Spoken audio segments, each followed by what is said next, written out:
Right, a little bit of astrology. So we've got new movement.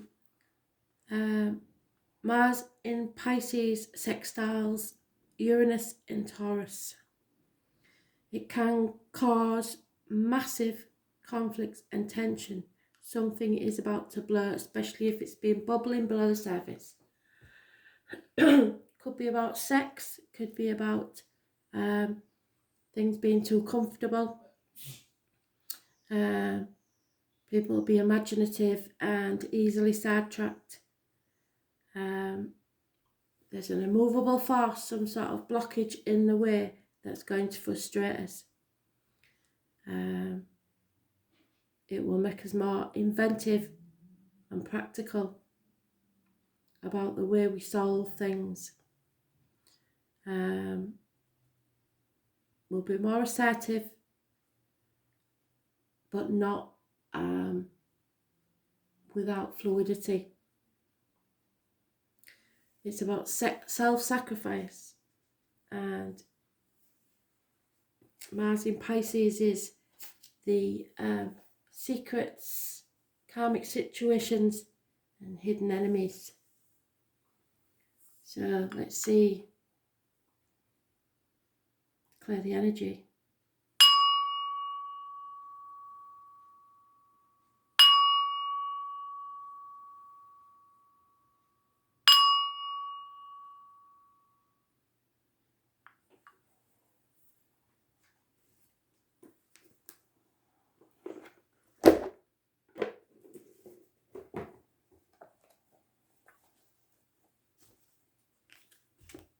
What else do we need to know, Spirit, please? 25th of May, 2020.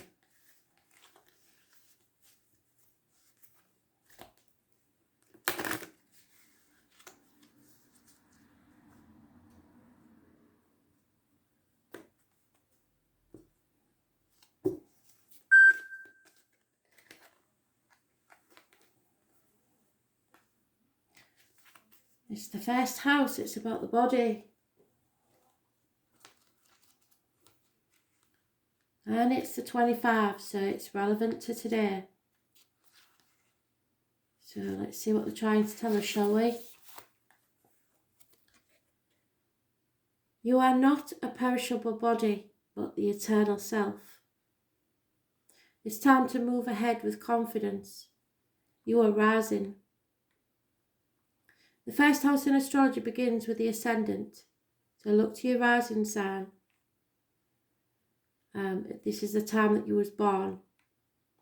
The astrological constellation rising of the eastern horizon at the time the chart is cast.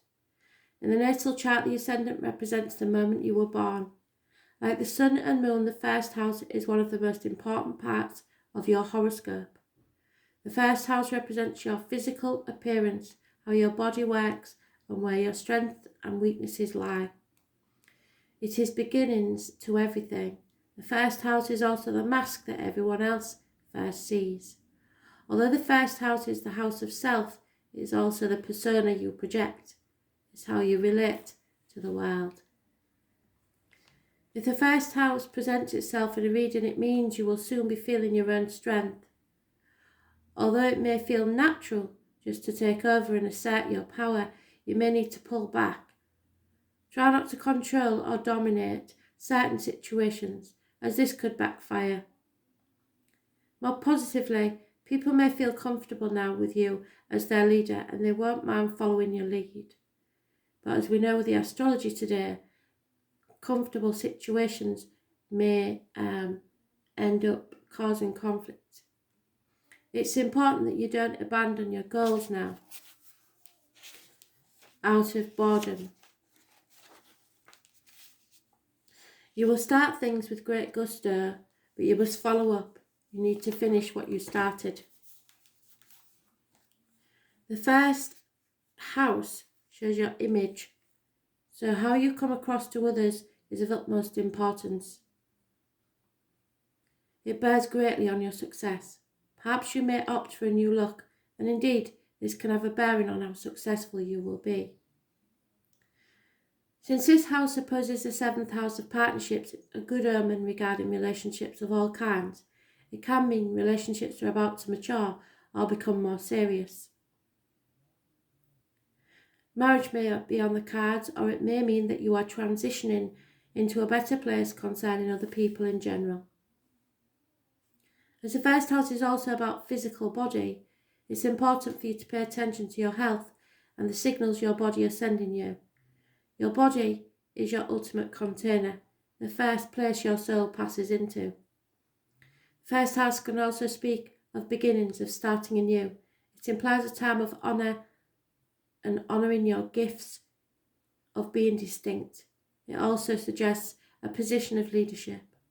When this card turns up in a reading, it may be time to defend something that you value. Perhaps your reputation, your authentic self, or your chosen life path.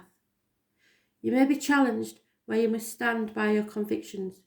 You could have conflicts with certain authority figures and thus need to go to some extra measures to keep a cool head in a given situation, which goes with the astrology. This card marks a period of being tested or challenged and indicates who you are and who you will become.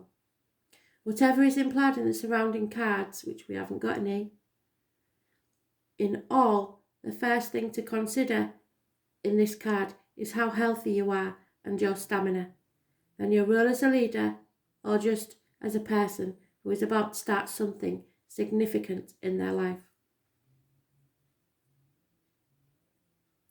This is the Fool. So it's my Dick Whittington card. Remember, he was prepared to leave everything behind, with nothing but the shirt on his back, his knotted hanky and his cheese sandwich. And everyone laughed at him and everyone told him that he would not succeed. It's the person of no fixed abode. It's the person who everybody says can't make anything in their life. But he followed his dream and he got to London and realised he was a fool because the streets of London were not paved with gold.